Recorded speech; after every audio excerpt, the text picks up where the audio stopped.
The genesis and impact of World War I. World War I, the Great War, the war to end all wars. But how did it start? Why did it drag on for so long? And what were the consequences? Let's break it down in a way that's simple, fun, and easy to follow. Imagine Europe as a neighborhood. Each country is a house with a very grumpy owner. They're all constantly spying on each other, building fences, and occasionally flexing their muscles. This was the state of Europe in the early 1900s. A mix of alliances, pride, and paranoia was ready to explode. Now, here are the 4 big reasons World War I happened: nationalism, militarism, alliances, and one very unlucky archduke. Nationalism was like everyone shouting, "My country is the best." France and Germany were still glaring at each other over an old fight from 1871. Militarism was like a big arms race. Then there were the alliances. Europe split into 2 teams: the Triple Entente with Britain, France, and Russia, and the Triple Alliance with Germany, Austria-Hungary, and Italy. Sounds like a game, right? Except this one had real consequences. Then came the spark. In June 1914, Archduke Franz Ferdinand of Austria-Hungary was assassinated in Sarajevo by a young Bosnian Serb nationalist. Think of it as the first domino in a very long chain. Austria-Hungary blamed Serbia. Serbia called their friends Russia. Austria-Hungary called their friend Germany. And just like that, it was war. Germany had a plan. It was called the Schlieffen Plan, and it went like this: hit France hard and fast, then turn around and deal with Russia. Easy, right? Except Belgium, a small but stubborn country, got in the way.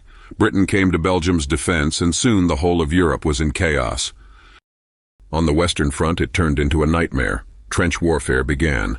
Imagine 2 giant lines of soldiers digging in, separated by a muddy wasteland called no man's land. Life in the trenches was miserable. Mud, rats, disease, and constant shelling. Meanwhile, on the Eastern Front, Germany and Russia were clashing in massive battles. Russia had sheer numbers, but their soldiers were poorly equipped.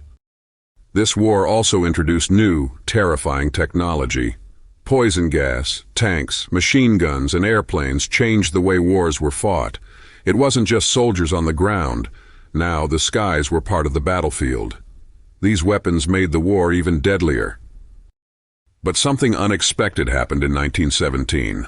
The United States joined the war. Germany's unrestricted submarine warfare had annoyed the Americans for too long. When Germany tried to get Mexico to join the fight against the U.S., America said, "Enough is enough." With fresh troops and resources, the Allies gained the upper hand. By 1918, Germany was running out of men, money, and morale. The Central Powers were collapsing. Austria-Hungary fell apart, and Germany realized they couldn't win. On November 11, 1918, an armistice was signed, and the fighting stopped. But the story didn't end there.